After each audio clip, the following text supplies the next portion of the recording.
नमस्कार मेरे प्यारे दोस्तों, आज आपका एक बार फिर से बहुत बहुत स्वागत है। तो दोस्तों, हम लोग लेट ना करते हुए लेट ना करते हुए जैसे कहते नहीं भैया चलिए बिना लेट किए ही चल दीजिए, तो हम लोग भी लेट ना करते हुए चलते हैं अपने। आज आपको पता होगा कौन सी क्लास? ज्योग्राफी। ज्योग्राफी मतलब होता है भूगोल। तो भैया ज्योग्राफी में हम लोग आपको जहां तक था हमने क्या बताया था, आपको पृथ्वी के बारे में हमने बता दिया था। आज हम आपको भूकंप के बारे में बताएंगे, अर्थक्वेक। जैसा कि हमने आपको बता दिया था, पृथ्वी का जैसे हिस्सा जो है भैया, अगर पृथ्वी का हिस्सा निकालिएगा तो तीन हिस्से में हम बांटते हैं। किसमें? तीन हिस्से में हम लोग बांटते हैं। कितने हिस्से में भैया? तीन हिस्से में हम लोग उसको बांटते हैं। Crust, mental, core. इसको ऊपर वाले को कहते हैं हम लोग क्या? क्रस्ट। नीचे वाले को क्या कहते हैं भैया? मेंटल।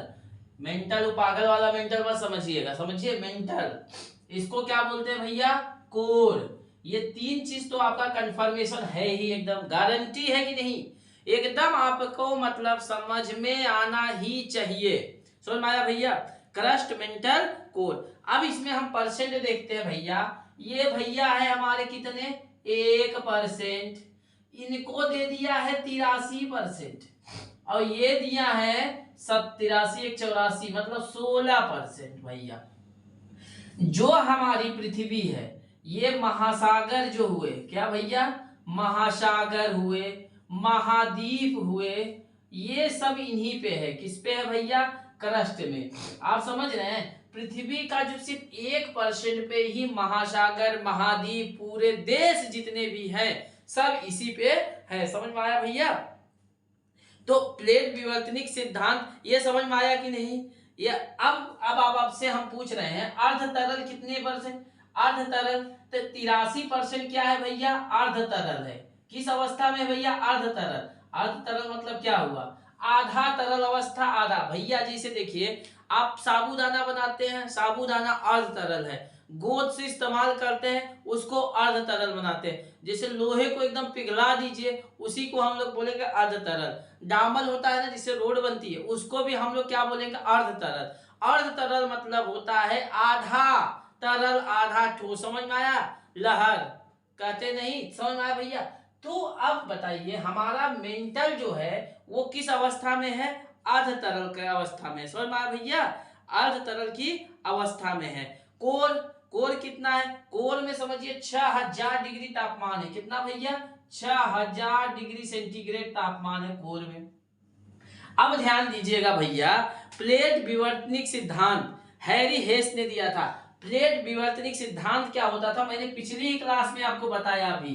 प्लेट विवर्तनिक विवर्तनिक प्लेट विवर्तनिक सिद्धांत क्या था भैया? जो हमारी पृथ्वी है भैया, जो हमारी पृथ्वी है वो कई प्लेटों का हिस्सा है। जैसे देखिए, जैसे आप जब देखिएगा, एक मिनट हम आपको मैप में दिखाते हैं भैया, एक मिनट रुक जाइए। अब देखिए भैया, हम आपको मैप के सहारे समझाने की कोशिश ये करते हैं मेरे प्यारे दोस्तों। अब देखिएगा, ध्यान दीजिएगा। अगर जैसे आपको इस नक्शे में दिख रहा होगा, ये सब कहीं ना कहीं एक प्लेट, जैसे ऑस्ट्रेलिया महाद्वीप है, अब देख रहे हैं आप, जैसे यहाँ छूटा है। अब इस चीज को ला के देखिए, अगर ध्यान से देखिएगा, कोई भी चीज ला के अगर फिट करिएगा तो यहाँ फिट होगा। जैसे देखिए, एक है मेडास्कर। मेडास्कर को अगर यहाँ से ले जाके यहाँ फिट कर दीजिए, भारत के मतलब आप समझिए दक्षिणी राज्य में, तो वहां एक तरफ से फिट हो जाएगा। समझ में आया कि नहीं? तो ये जो थी राज्य, ये एक तरह से प्लेट का हिस्सा है। समझ में आया? ये भैया जैसे देखिए, ये पानी है सब। समझ में आ रहा है? ये तो प्लेट, जैसे यहाँ देखिए बीच में क्या है? कुछ है ये नहीं, उत्तर अटलांटिक महासागर में। तो ये कहीं ना कहीं एक दूसरे से क्या हुए हैं? टूट के प्लेटों का हिस्सा बना है। समझ में आया? तो हमारी जो पृथ्वी है भैया, वो प्लेटों पे आधारित है। समझ में आया भैया? हमारी पृथ्वी बहुत मोटे मोटे प्लेटों पे टिकी हुई है। प्लेटों की मोटाई जो होती है, मोटाई समझ रहे हैं? जैसे मोटाई देखिए, अब आपको पूछा जाए, ये जो प्लेट विवर्तनिक सिद्धांत था, अब मान लीजिए आपसे पूछा जाए प्लेटों की मोटाई 100 किलोमीटर है। समझ में आ रहा है आपको? 100 किलोमीटर उस मोटाई पे है। अब जब 100 किलोमीटर मोटाई है, और भाई देखिए, जहां पे महाद्वीप है वहां ज्यादा रहेगा, जहां महासागर है वहां प्लेटों की मोटाई क्या होगी? कम। भैया जहां महाद्वीप होगी। समझ में आया कि नहीं? तो यही चीज है। अब जो भूकंप आते हैं, ये ध्यान दीजिएगा, हमने जब आपको अभी बताया कि यहाँ पे ये क्रस्ट है आपका, समझ में आया आपको, क्रस्ट, ये क्या हुआ भैया, मेंटल हुआ ना, और ये क्या हुआ भैया, कोर हुआ, सुना, ये कितना है, 16% है, ये 1% है, ये 83% है। अब ध्यान दीजिएगा, हमने आपको बताया ये किस अवस्था में है, अर्ध तरल में। जब ये अर्ध तरल में है, यही प्लेटों के घिसकने को ही भूकंप आते हैं। अब ये अर्ध तरल में, मान लीजिए यहाँ पे प्लेट है ना, अब देखिए सपोज करिए पृथ्वी पे ऐसे से प्लेट है, अब भैया अर्ध तरल है, कभी ऐसा हुआ पृथ्वी घूम रही, अगर मान लीजिए ये ऐसे हुए, प्लेट मान लीजिए थोड़ा सा घसका, तो क्रस्ट पे प्रभाव डालेगा कि नहीं डालेगा भैया, पृथ्वी इसी पे टिकी हुई है, अगर थोड़ा सा भी घसकी तो उसीलिए कहा जाता है भैया प्लेटों के अभिसरण से ही, प्लेटों के क्या भैया, अभिसरण से ही भूकंप आते हैं। भैया समझ में आ रहा है कि नहीं, प्लेटों के, एक चीज समझिए पहले, प्लेटों के अभिसरण से ही, अभिसरण मतलब क्या हुआ भैया, टकराना समझ लीजिए, ये नया शब्द दे दिए हैं, ऐसा मत समझिएगा कि कोई ये लंदन से आए हैं, मतलब अभिसरण मतलब क्या हुआ, टकरा गए। जैसे आप जाते रहते हैं ना, कान में ईयरफोन लगा के डिंग डिंग डिंग और गए घाट से ठोक दिए, तो वो क्या हुआ, अभिसरण हुआ, समझ में आया। जैसे आप जा रहे हैं यहाँ पे और बीच में नहीं देख रहे फाटक लगा है, ले धड़ाक से अभिसरण, तो क्या हुआ आपका फाटक के साथ अभिसरण। तो समझ में रहा कि नहीं, प्लेटों के आपस में टकराने से ही क्या आते हैं भैया, भूकंप आते हैं। क्या आते हैं, भूकंप, समझ में आया भैया, क्या आते हैं, भूकंप आते हैं। तो प्लेटें समझ में आई भैया। अब ये चीजें प्लेटों के अभिसरण या प्लेटों के टकराने से ही क्या होता है, भूकंप आते हैं। अब ध्यान दीजिएगा, जैसे देखिए अब ये मान लीजिए कोई प्लेट है, ठीक है, अच्छा ये बताइए भैया, जो किनारे पे देश रहेंगे वो ज्यादा हलचल मचाएंगे, तो इसीलिए जो प्लेट के किनारे रहेंगे, जैसे हमने आपको प्लेटों को कई प्रकार में बांटा गया है, उत्तर महासागर जिस हिसाब से बांटा गया है, तो जो किनारे पे रहेंगे, जैसे देखिए जापान में, जापान क्या है, प्लेट के किनारे है, तो जापान में क्या होता है, बाहर से भूकंप आता है। जापान की टेक्नोलॉजी इतनी है भैया, अगर सुबह भूकंप आया है तो शाम को आप फिर से मकान खड़े, उनका इस हिसाब से मकान ही नहीं रहता कि क्षति हो, मतलब वो इस हिसाब से बनाते हैं कि आज टूट गया तुरंत कल बना देंगे, 1 घंटे के अंदर उनका मकान तैयार हो जाता है। और इस हिसाब से अगर जो कोई मजबूत बनाया होता ना, अगर पूरी बिल्डिंग हिलती है तो नीचे का भी अच्छा बना, खड़ाक से नीचे चले जाते हैं, बढ़िया बना रहता है। तो जो चीजें प्लेट के किनारे पे होंगे वो क्या होंगे, अधिक विनाशी होंगे, विनाशी मतलब अधिक तोड़फोड़ होगा, समझ में आया भैया। इसी को क्या कहा जाता है भैया, भूकंप कहा जाता है, समझ में आया। अब भूकंप के बारे में हम डिटेल बताते हैं, नोट करिए। अब देखिए भैया, अब आपको समझ में आएगा भूकंप, समझ नहीं कहते कि भैया भूकंप आ गया, भूकंप मतलब समझते हैं, अरे भैया मत हिलो भूकंप आ गया, कहीं कोई जैसे होता नहीं, कहीं देखते हैं कभी बिल्डिंग, अरे भैया भूकंप आ गया भागो भागो, भूकंप का एक मतलब भारत में एक भयानक चीज भी लगा दिया गया कि भूकंप, एक तो हमको सर्दी बहुत हो जाती है यार लेकिन सर्दी हुई, पढ़ाने की इच्छा नहीं थी, लेकिन हम समझिए आपको पढ़ाने के लिए ये जो देखिए आपकी जो ये देखते हैं ना, हमारे इसके पीछे बहुत मेहनत होती है कि हम कैसे आपको इस चीज को सरलतम से सरलतम समझा दे, मतलब हमारी एक गारंटी होनी चाहिए आपको समझाने की, समझ में आया भैया, हम आपको समझाने की गारंटी देते, इसके पीछे हमारी बहुत मेहनत देती। कहा नहीं गया है, ऊंचाइयां तो सफलता की ऊंचाइयां ने सभी ने देखा है, सफलता की ऊंचाइयां सभी ने देखी है, किसी ने पांव के छाले नहीं देखे, मतलब आपके ऊंचाइयां तो देख लिए गया कितने मेहनत करके कहां पहुंच गए, लेकिन कभी जमीन पे नहीं देखे उन्होंने कितना मेहनत किया।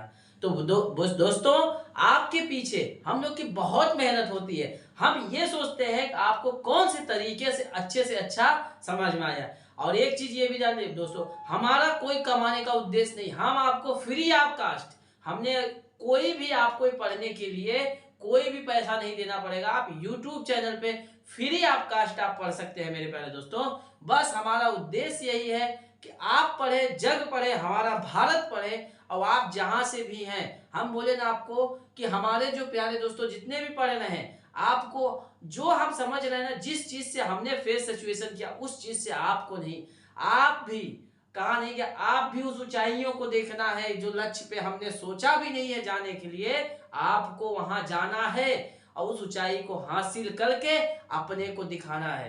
तो हम बताएं दोस्तों, अपने को हार मत मानिए कभी भी। आप ये मत सोचिए कि हम नहीं कर सकते, हमारा परिवार हमको बेहद नहीं कर पा रहा, ये कभी भी दिमाग मत लगाइए।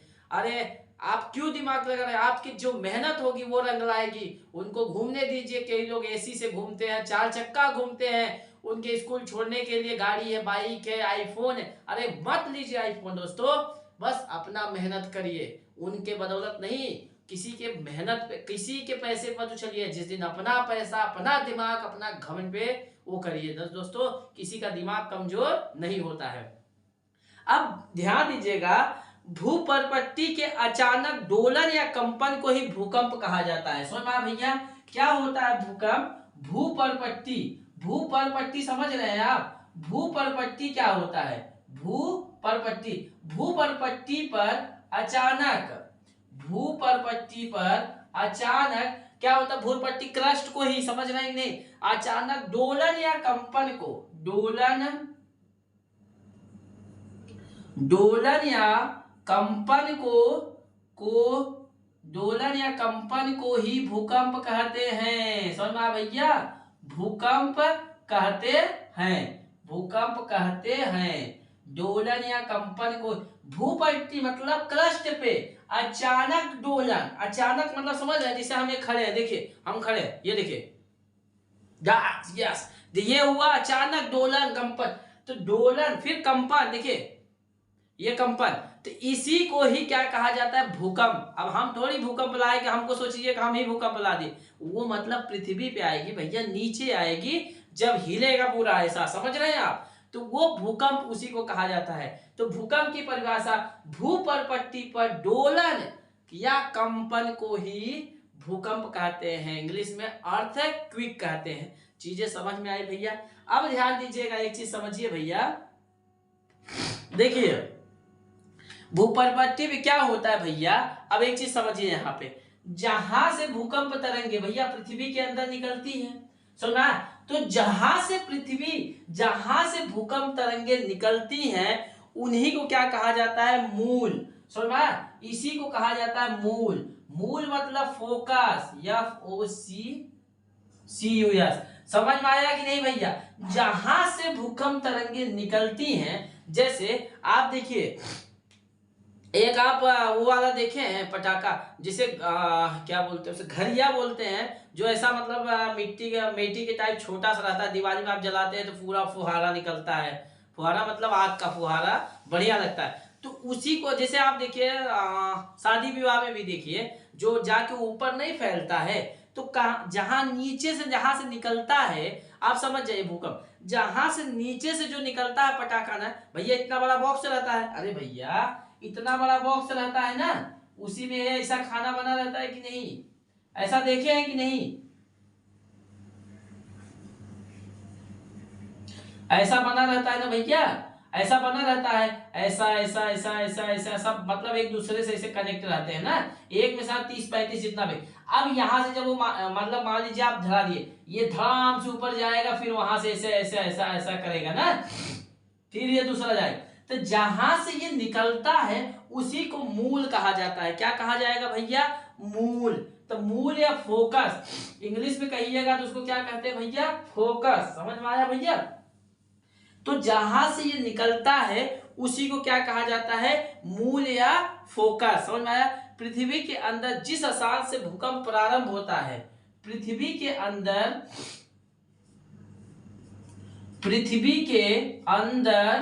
जिस स्थान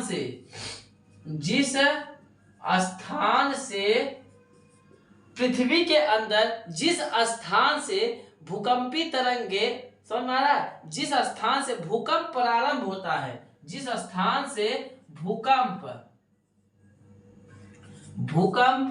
प्रारंभ होता है, क्या होता है भैया? प्रारंभ होता है, उसी को क्या कहते हैं भैया? उसे ही मूल या फोकस कहते हैं। मूल इंग्लिश में फोकस। समझ में आया भैया? फोकस करो, कैमरामैन फोकस करो कहते हैं। आजकल नहीं चल रहा है भैया, कैमरामैन फोकस करो मेरे जीजा जी आ रहे हैं, कैमरामैन फोकस करो मेरी भाभी आ रही। तो ऐसा नहीं चल रहा है, कैमरामैन फोकस करो मेरे यार। तो ऐसे कैमरामैन फोकस करो। फोकस मतलब क्या हुआ, मूल, जहां से भूकंपी तरंगे प्रारंभ होती हैं भैया, तो उसी को क्या कहा जाता है, ये समझ में आया भैया। ये क्या हुआ आपका भूकंप, इसको क्या बोलेंगे भैया, मूल। समझ में, अरे भैया मूली का कहां से निकलता है, इसे समझ जाइए, मूल इसी को कहा जाता है। अब ध्यान दीजिएगा, जब भूकंपी तरंगे यहां से निकलेंगी, यहां से जाके कहीं तो मिलेंगी ना ऊपर पृथ्वी पे, तो जहां पे वह स्थान जहां भूकंपी तरंगे सबसे पहले पहुंचती हैं उसी को अधिकेंद्र कहा जाता है। अब मान लीजिए यहां से यहां गई, ठीक है, ये मान लीजिए अधिकेंद्र है। अब ये देखिए, समझ में आ रहा है कि नहीं भैया। तो ये जहां पे पहुंचे इसी को क्या कहा जाता है भैया, अधिकेंद्र। अधिकेंद्र। तो सबसे पहले पृथ्वी पे सबसे पहले कहां पहुंची। अब बताइए, जैसे आप मान लीजिए वो पटाखा जो आप छोड़ते हैं, अब मान लीजिए वो जा रहा है तो मैक्सिमम में जाते जाते धीरे हो जाता है। अगर मान लीजिए उसी के ऊपर है कोई, इसे हाथ लगा दीजिए, क्या आपका हाथ वो छोड़ेगा, घंटा छेद के बाहर में चला जाएगा, या आपको नुकसान पहुंचाएगा। तो समझ में आ रहा है कि नहीं। तो नुकसान कहां पहुंचाएगा, जहां सबसे पहले पहुंच रहा है वहीं तो नुकसान पहुंचाएगा। जहां सबसे पहले पहुंच रहा है वहीं तो नुकसान पहुंचाएगा ना। पृथ्वी का वह स्थान जहां भूकंपी तरंगे सबसे पहले पहुंचती हैं उसी को अधिकेंद्र कहते हैं। पृथ्वी का वह स्थान, इसको भी नोट कर लीजिएगा, पृथ्वी का वह स्थान जहां पर भूकंपी तरंगे सबसे पहले पहुंचती हैं, सबसे पहले पहुंचती हैं उसे ही क्या कहा जाता है भैया, अधिकेंद्र। उसे ही अधिकेंद्र कहते हैं, अधिकेंद्र। ईपी सेंटर, ईपी सेंटर कहते हैं। जैसे भैया कोई चीज शुरू नहीं होता, कहते भैया ईपी सेंटर यही है। जैसे कोई टावर बनाए रखे, नीचे ही बोले भैया ईपी सेंटर यही है। समझ में आया आपको। तो समझ में, पृथ्वी का सतह का वह स्थान जहां पे भूकंपी तरंगे सबसे पहले पहुंचती हैं उसे ही अधिकेंद्र होता है। अब ये बताइए सर्वाधिक नुकसान कहां होगा, सर्वाधिक क्षति या नुकसान, सर्वाधिक क्षति किसमें होगी भैया, अधिकेंद्र में ही होगी ना। तो सर्वाधिक, जब आपसे पूछे सर्वाधिक क्षति कहां होगी तो अधिकेंद्र की ही बात किया जाएगा। समझ में आ रहा है मेरे प्यारे दोस्तों। तो सर्वाधिक क्षति कहां होगी, अधिकेंद्र में भी होगी। ये चीजें समझ में आया। अब ये भूकंप के बारे में समझ में आया, समझ में आ गया भैया। भूकंप के बारे में सारा डाउट क्लियर हुआ, मूल और अधिकेंद्र समझ में आया। आप देखिए बस नोट करते जाइए, हम ऐसा आपको पढ़ाएंगे आपको लिखने की भी जरूरत नहीं है। आपके दिमाग में आ गया कि मूल क्या होता है भूकंपी तरंगों का, मूल मूल मूल, हाँ पटको वाला जहां से निकलता है, तो हाँ इसका मतलब भूकंपी तरंगे जहां से निकलती है तो उसे क्या कहते हैं भैया, मूल। अधिकेंद्र मतलब पटाखा पहुंचता है, कहाँ पहुंचेगा, हाँ भूकंपी तरंगे जहां से पृथ्वी पे पहुंचती हैं वह स्थान जहां भूकंपी तरंगे सबसे पहले पहुंचती हैं उसे क्या कहते हैं, अधिकेंद्र, ईपी सेंटर। फिर क्या कहें यार, सबसे ज्यादा नुकसान, हाँ हाँ पटाखा जब जाएगा, हाँ मतलब सबसे ज्यादा नुकसान कहाँ पहुंचाएगी, अधिकेंद्र में, ईपी सेंटर में। समझ में आया भैया। अब देखिएगा इसी का नेक्स्ट जो क्लास रहेगा भैया, भूकंपी तरंगे के दौरान 3 प्रकार की तरंगे निकलती हैं उसके बारे में हम पढ़ाएंगे। समझ में आया, भूकंपी तरंगों के दौरान 3 प्रकार की तरंगे निकलती हैं उसके बारे में हम लोग बताएंगे। इसको नोट कर लीजिए भैया, तब इसके बाद नेक्स्ट क्लास में हम लोग मिलते हैं। ठीक है भैया।